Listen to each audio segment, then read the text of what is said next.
Right, we've got our coffee chat today, and we're going to follow up on something that we've talked about quite a few times, mentioned, but we wanted to go into a bit more detail today, didn't we? About the doshas, about the microbiome, about the ethics and energy behind food, about choices that we have now that perhaps we didn't have 100 years ago. Yeah. And this is following up, you guys. Catherine, if y'all are following the Dark Outpost TV, Catherine came on Tuesday and literally blew the show away. Like, that was one of the best episodes to be a part of, to watch you rocked it, Catherine. And so after we got off with David, I was like, you know what, we need to follow up with this, because we were focused on animals at that point, but we're animals as well. And this is something that a lot of people that follow me have asked me about, because I mention the doshas a lot and the Ayurvedic diet a lot on my channel. And it's you know, I've said this before, when you're in a certain field of work and you obtain all this information, sometimes I think you forget that somebody else doesn't actually know these things that you know, because they haven't been exposed to it yet. And the dosha diet through the Ayurvedic system changed my life. Totally changed everything for me. As a child, I had terrible stomach issues as a child.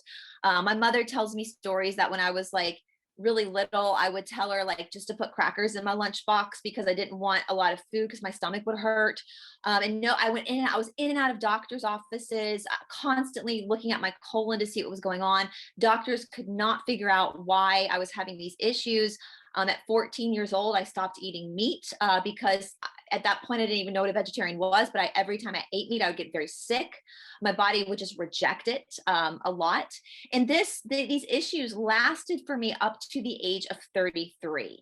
And by 33 in my adult life, I was eating a very limited diet of what I knew wouldn't hurt my stomach. And when I went my first trip to India, when I walked into an Ayurvedic clinic and I learned about the doshas, and that was like a light bulb went off in my head. And ever since then, I have not had any digestive problems because I learned how to eat for my body, and more importantly, for my energy, because we are all energy. Our body, it runs off of energy. And so when we're looking at food, I call it food magic, where we're trying to balance a certain vibrational frequency of food with the vibrational frequency of your body. And every single human being on this earth is going to be different. It's your disposition. And this doesn't just, when you get into the doshas, it doesn't just go into like the biochemistry. It also looks at your personality as well, because it's all connected. The mind, body are connected. And that is something that I think as Westerners, now the thing about Ayurvedic medicine for the most part is that it is preventative medicine, right? There is a place for Western medicine. There is a place for emergency surgeries. There is a place for some of this stuff, but it's more of the need right now, immediate emergency situation, whereas the Ayurvedic stuff is going to prepare you to help you live your best life. And something interesting, when I started following my dosha diet, all of a sudden, everything again changed for me. I started to feel healthy. And I realized I never felt that my whole life. I had more energy. My eyes got clearer. And I wasn't like, I was our friend Stephanie from Spiritual Perspectives of Our Great Awakening. I've been working with her on this off camera. And there's certain things, like a lot of people will think, oh, I need a snack all the time. And when they switch their diet up and realize that they weren't eating foods good for them, they can then go longer periods without eating, because their body's actually getting the nutrients in at that point that it wasn't getting before, because before it didn't have the elements to break down the food you were feeding it. And so there are 3 different doshas that we work with.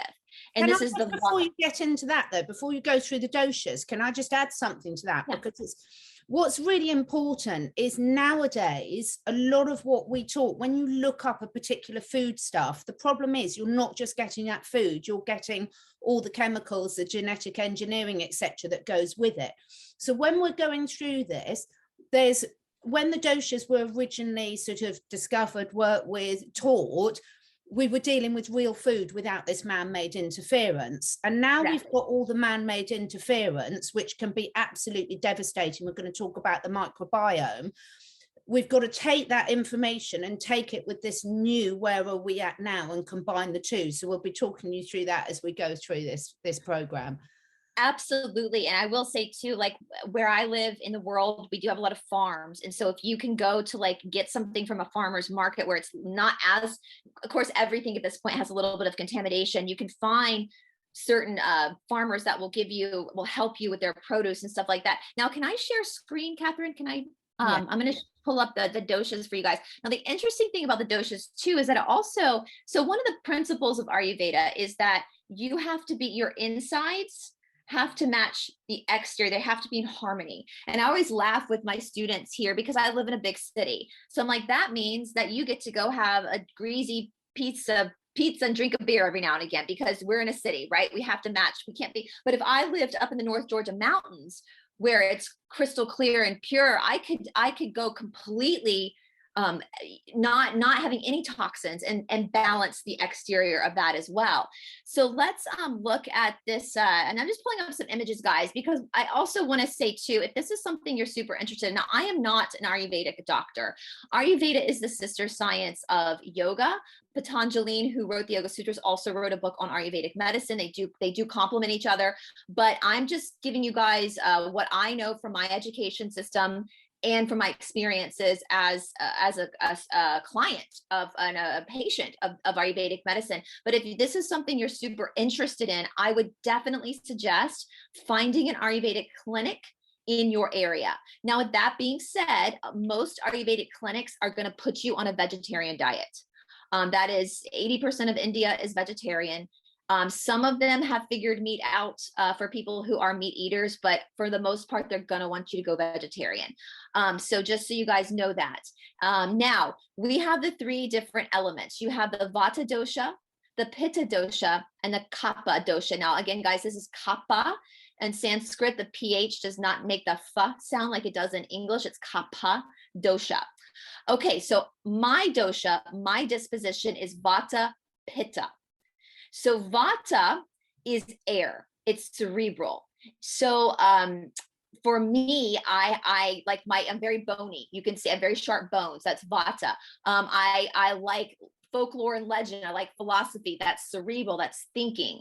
And Vata, because it's an air element, it also means that I have very dry skin and I have a very dry colon. My internal organs have the propensity to be dry as well. So that was why I, as a child, was having a hard time digesting things. It's because my colon, because I carry predominantly the Vata dosha, I am dry.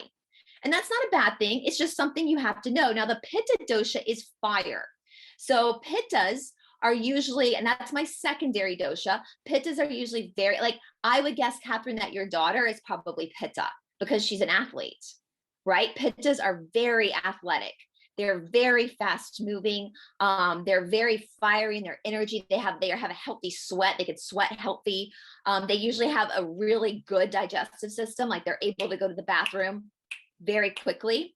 And then Kapha dosha is the earth-based, water-based dosha. So Kaphas are typically, Kaphas are very juicy people to me. They're kind of like, and I explain it with the personality of a Kapha. They're kind of like potheads, but they're not high. They just kind of have that real laid back. They're very, Kaphas typically have a hard time losing weight. They typically are very grounded into the ground. They're very heavy set for the most part. They're usually pretty flexible. Their joints are super juicy. And so what that means, now, ideally, what we want to look at, ideally, if we were living in a balanced world, which that's not the point of being human. The point of being human is that we come imbalanced in order to learn and grow, is that we would be equally tri-dosha. All right. But that for most people, that's not the case. Some people are tridosha, but that still doesn't mean they're not balanced. They still have to work on balancing. Well, because I, for example, lead with the Vata dosha, the air dosha, I cannot eat Vata foods. So foods are also in these three categories. So what is a Vata food? Well, a Vata food, if you think about the Vatas being cerebral, it's anything that grows on a vine or grows up like lettuce. You think of a salad. Lettuce is very it's got those crazy little leaves that are very kind of raising up. Raw fruits like apples. If you give me an apple, I will be sick for 2 days. A raw apple. So I can't do juices, which oddly enough, well, not oddly enough, because I am Vata, those are the foods that I crave the most, because like attracts like. But when I started switching my diet around and eating more Kapha based foods, because that's the opposite dosha, which for Kapha, since it's earth based, that is anything grown in the earth, like a potato, a sweet potato, carrots, anything that's in the earth is Kapha based. So for me, with an overabundance of Vata, I then have to eat Kapha to bring that Vata down to balance it. And so if I were to eat like an apple or something, it would have to be cooked like applesauce, because that's what my disposition, my energy needs. Now, a Kapha person, on the other hand, does well on a Vata diet, eating apples, eating juices, doing juice cleanses. That would be a good balance for a Kapha. Vata, another thing about the Vata dosha for me, I don't experience hunger pains that often. So for me as a Vata, because I'm cerebral based, when I notice that I'm getting hungry, the first thing I notice is I start to zone out. All right, because it's cerebral. So that's my first clue that I need to eat. As a Vata, I do have the propensity to forget to eat sometimes.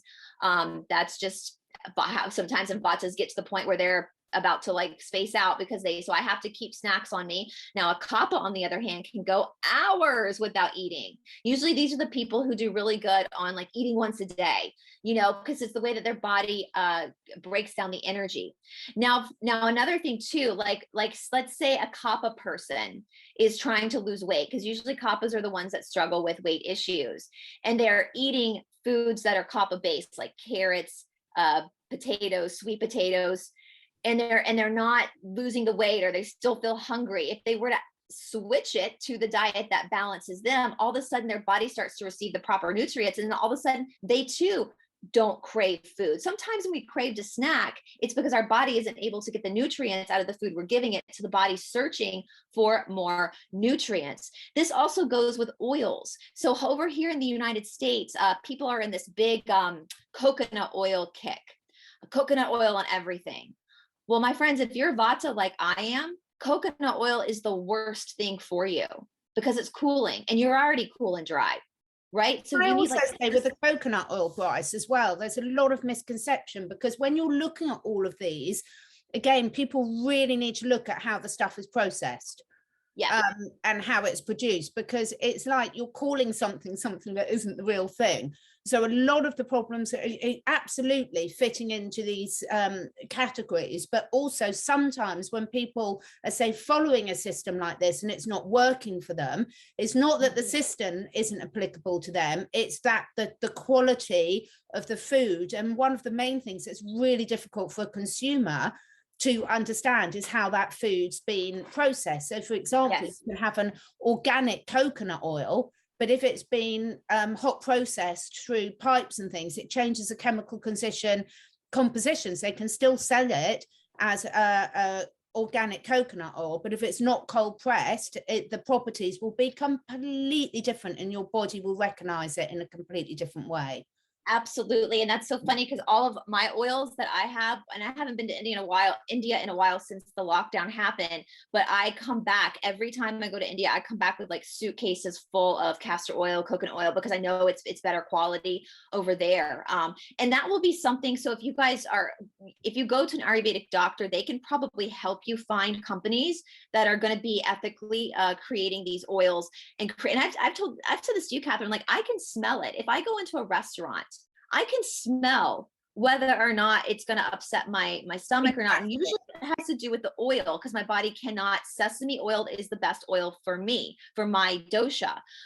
You can see here, like here's a picture where it shows the diagrams of different body types of the different doshas. Now, because for me, I'm Vata Pitta, so I'm very bony, as far as like I have, people used to laugh at me, the knobby knees, my knees are knobby, my legs are skinny. That's very Vata, but I'm also Pitta as my second dosha. So that means that I am also very athletic. So that you can see that if and I know I talked to you guys a lot about exercise, that's the pitta in me coming out, that I like to sweat. And so that's the two marrying each other.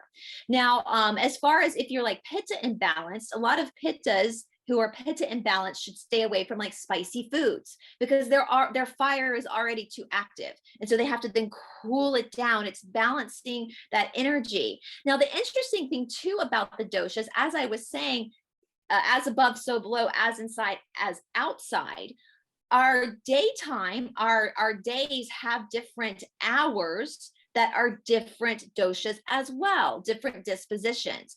So vata time, the cerebral time of day for humans is 2 a.m. to 6 a.m. So we, in India, they also call this Brahma Muhurta, which is the time of God. So you think of the cerebral time, that the thought, the air, the rising up, this is the time of God from 2 a.m. to 6 a.m. This is why in traditional yoga, like when I'm in India, I get up at 2 and I'm at the shala by 3 a.m. because that's when my practice happens, because it's the vata time, the Brahma Muhurta time. It's also the time where you are quieter yourself. And so you're able to have more of an honesty.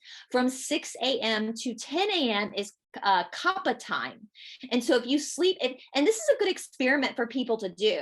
It is easier to get up in the morning at 5 o'clock in the morning than it is to get up at 7 o'clock in the morning, because you're from 6 to 10 a.m. you're in kapha time. So you're in a very sleepy, very cocoony time of day where you just want to stay in the bed. But then from 10 a.m. to 2 p.m., you're in pitta time. So this is the real fiery time of the day where you're usually out running your errands. It's when you're eating lunch, which should technically be actually your biggest meal, because that's when your body can digest it better, because it's in that fiery time of day. And then again, from 2 to 6 in the afternoon, we're going back to vata. Now from 6 to 10 p.m., we're again back in kapha. And so it's super important to go to bed before 10 p.m. because 10 to 2 a.m., so 10 p.m. to 2 a.m., you're again back in pitta time. So if you're staying up past 10 p.m., it's going to be harder to go to bed because you've hit that fire cycle again. And you'll notice that, I'm sure, Catherine, you have 2 children. A lot of children have the propensity to have stomach viruses when they're kids. And sometimes they would just wake up in the middle of the night, throw up. Usually when your kid's throwing up, it's between 10 p.m. and 2 a.m. because that's pitta time. So the elements of the earth we're in is giving them that boost to then get out what they need to get out, which we know that's what throwing up is. It's the body trying to get rid of something. And so it works in these cycles. And if you can start to learn these cycles and work with them, it's made such a huge difference for me in my life.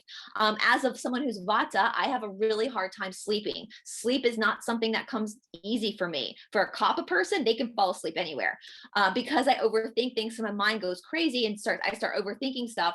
So if I make sure I'm in bed and asleep before 10 p.m., I'm way better off than staying up past 10 p.m. And so these are just, knowing this information is going to help people really start to learn themselves and learn this magic of creating this energy. Now, as far as our life too, the whole lifespan of a human being, we have different phases. So when you're a child, when you're born up until puberty, you're in the kapha time. So for me, as a child, I was born vata pitta. You always carry your doshas, but as in childhood, I was in that kapha time. And you think of children, they have that cute little puppy fat. Most children just want everyone to be happy. They're yummy and they're sweet and they just want to cocoon. That's the kapha time. And then once we hit puberty, and for women, it goes from when you get your period to menopause. So when your period stops, for men, just the same age range, but of course men don't have periods, so they don't have something to market. That's pitta time. So Catherine and I are both in our pitta time of life right now. And as one of my Ayurvedic teachers said, there's nothing scarier than a mom in a minivan, because she's out there on fire. She's having her babies. She's building her home. She's building her career. Same with men. You're building your career. You're working hard. You're stable. You're in that fire time of life. And then after menopause for women, and same age range for men too, you go into the vata time of life, where you're thinking about the more spiritual aspect. You're getting closer to your mortality. So all these things come up. Now for me as a vata pitta, I already struggle with things, or I have in the past, like arthritis, which is common for vatas because of the dryness of the bones. So I know that when I go into that cycle of life of the vata time, being a vata element myself, I'm going to have to be really careful to really follow that diet so that the arthritis doesn't get worse, because I'll be needing vata with vata. And so this is, and I was saying this to Stephanie the other day, who's been doing this. Ideally, you know, we live, and this is, I know this is hard to do. Like, we live in a society where food is put on the table at dinner, and that's it. That's your food. You either eat it or go to sleep without food as a kid, right? Sometimes. But ideally, every single person in your household should be eating a different meal, depending on their disposition and what's better served for them. Now, my sister and I are both vata pitta, but our parents are both pitta kapha.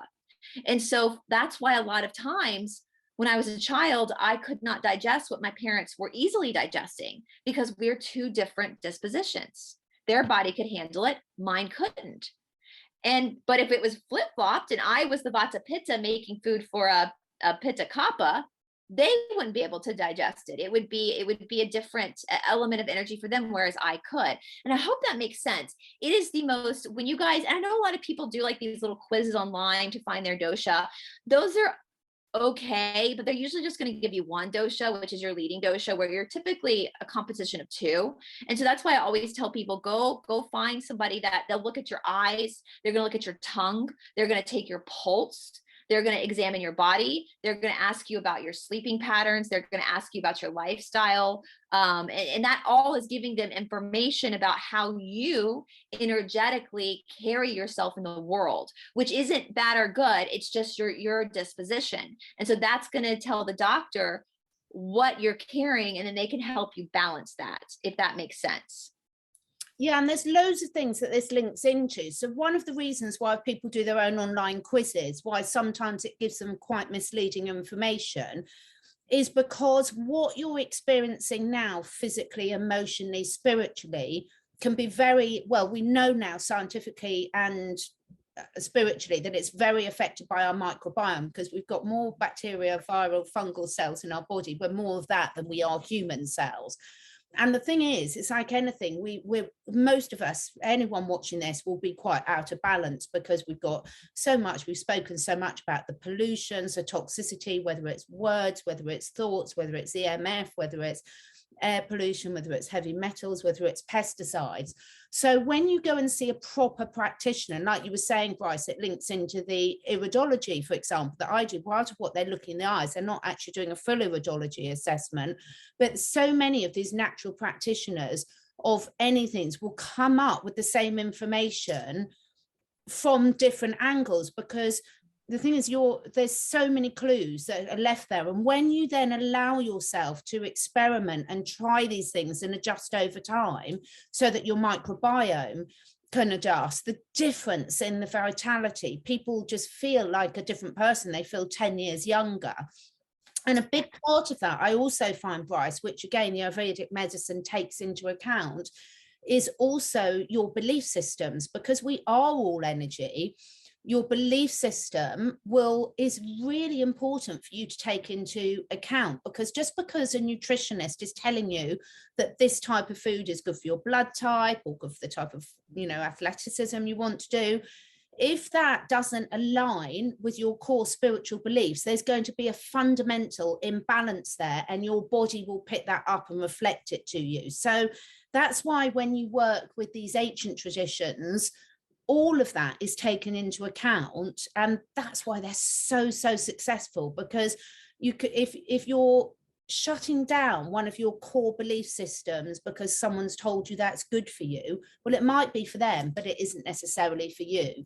So I just love these systems, because they really do, when you go and see someone who really is trained in this, all of these aspects are taken into account, which is why it's so powerful and so effective, in my opinion.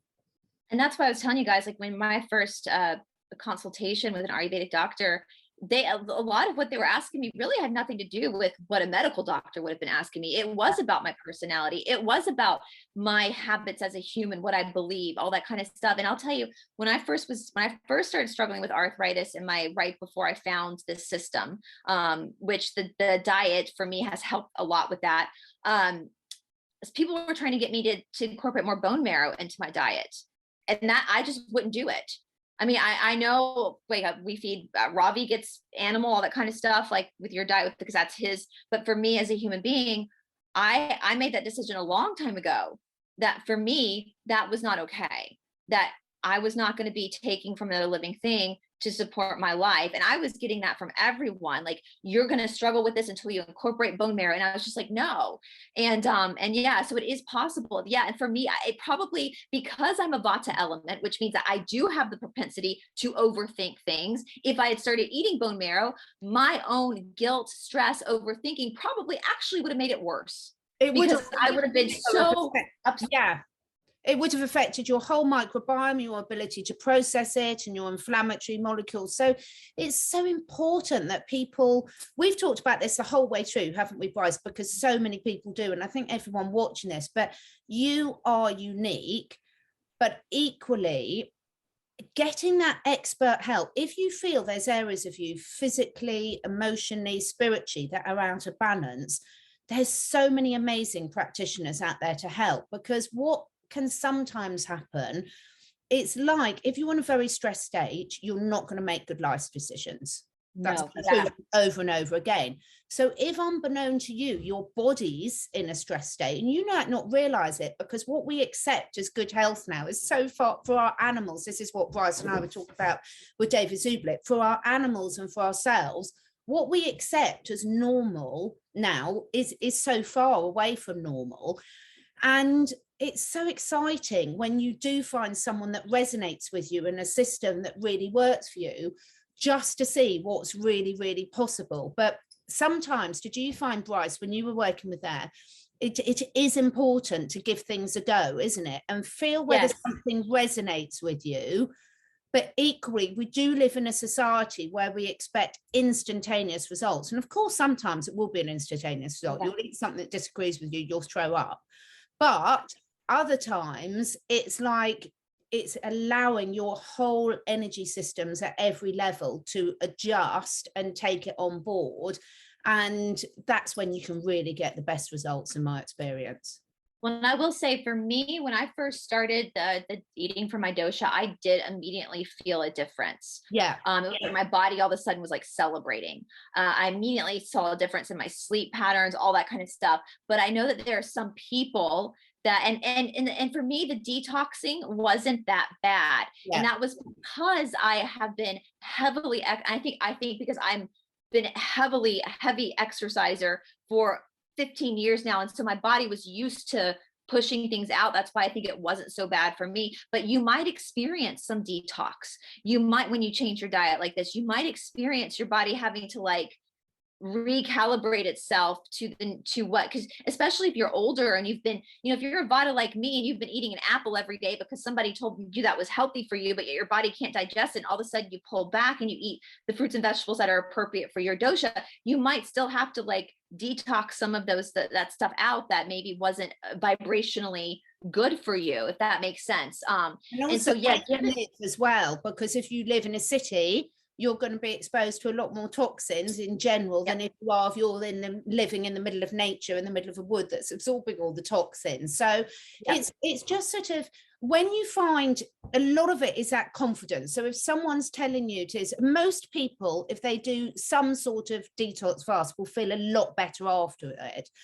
But that doesn't necessarily mean that's your long-term habits for you. So the difference is when you look into this properly, either yourself or with a health practitioner, and they really understand the long-term effects that your body's looking at. Because most of the time, it's like, you imagine if you're in a really bad job that you really hate and you're dreading going to work each day, once you've admitted to yourself that you're going to leave that job, immediately you feel better.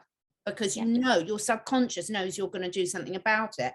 And quite often people then start doubting their decision and they think, well, was it really that bad? And yes, it was that bad. It's just your subconscious mind has made a shift that they think, thank God they're going to do something about it at long last. And so they let go of all that tension. So quite often, suddenly changing your diet in any way, people can experience amazing results. And that's why people go on sort of certain fad diets. They're like, oh, it was amazing. But then they realize long term, it's not necessarily right for their body. Because when you make any change, your body thanks you for it. Because they're like, well, at least they're doing something. but it's important to have, from whatever system resonates with you, the right information so that you know what's going to be really good for you on a long-term basis, not just a quick fix. And with the dosha diet, I was telling this to our friend Stephanie, I was like, you just because I try to stay away from vata foods doesn't mean that I don't occasionally have vata foods. Exactly. It's just, I've now learned how to know when I'm getting too much and I have to pull back and eat more kapha foods, because it doesn't mean that you can't, ever have an apple. It doesn't mean that you can't ever have, I love juices. And if I'm feeling good and if I've been really good, I'll go and have, and if I need to pull it back and eat more root vegetables, I'll do it. You just learn how to, it's as human beings, as living creatures, we're constantly in this ebb and flow, and knowledge is power. Yeah. And so when you have the knowledge, when you do have the time where you're breaking away a little bit, then you know how to course correct if you need to later on. And I'll say too, finding Ayurvedic practitioners, guys, it's kind of like a therapist in a sense, where you might go to one and have a consultation and you don't really like that person, or they're not resonating with you, then go try someone else. It's the same, because they are going to get very personal with you. They are going to ask you a lot of questions about your lifestyle, you as a person, as we were saying, your faith, your beliefs. And they have to have that information. If you're not comfortable with that person, go find another one. I'm sure, especially if you live close to a city, there are probably a ton of different Ayurvedic doctors that you can choose from, and test them out too, to see what works. And they'll tell you too, another thing is like supplements. I know so many people who take way too many supplements they just think, oh, this is a good supplement, I'm going to take it. That's not true. Some people don't need certain, it depends on and the Ayurvedic doctor will help you with that as well. And you'll constantly, every time, it's not just a one time and done. You're constantly going to be going in and checking in with this doctor, because there are going to be shifts in your life. There are going to be things that are happening, and they're going to help you. I'll tell you guys a funny story about, because in the Western world, we're so like into Western medicine, right? The Eastern stuff is like hokey pokey to us a lot of times, but in India, it's the opposite. And there's an Ayurvedic clinic here in Atlanta that I've worked with a lot and done workshops with them a lot. And we've co-hosted events. And the main woman, she's from Kerala, India, where this is kind of the home of Ayurvedic. And she was laughing with me that in Kerala, they had to start putting one medical Western doctor in all the Ayurvedic clinics, because people would come in with a literal appendicitis looking for help from like plant medicine. And they'd be like, no, you got to go to the hospital. And they'd be like, no, just give me some supplement. They'd be like, no, you got to go to the hospital. This is not for us. You got to go see it. You got to have surgery. And so over in India, they're having to accept more of the Western, as well as we're trying to mold that together. So yeah, a lot of the clinics in India now have one Western doctor there, just to make sure that they're not ignoring emergency situations. And so when you find a good Ayurvedic practitioner, they're going to have all this into consideration. And it's like, for me, it was super life-changing. And I hope that, Catherine, you and I talk a lot about the vibrational frequency and us working on ourselves to move forward. And a lot of that comes with you really knowing yourself. And part of that is dealing with what you eat, how you live your life, and so this is a good place to start. And I did quite a bit of studying with Paul Chek, who's absolutely amazing, and loads of other people, because all part of my iridology training, my herbal medicine training, it's all taken this, a lot of the chakra system, the meridians, all of those are linked at different types of the day. So you're pulling all this information together.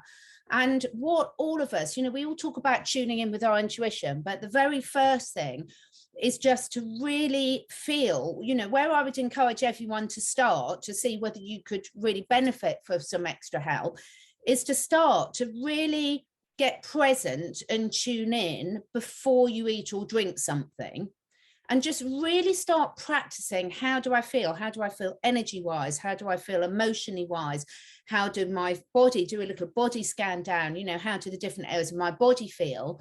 And then do it afterwards. And there's so much that you can teach yourself about what is really serving you and what isn't. And even just doing something that simple. I mean, perhaps another day, but Brice, we can look at, say, some of the muscle testing and the sway test and things like that. There's all techniques that you can look into, but having fun with it and just really tuning into yourself and asking those questions before and after will really, really help you just make those little shifts initially, even if it's just something that you want to work on with yourself.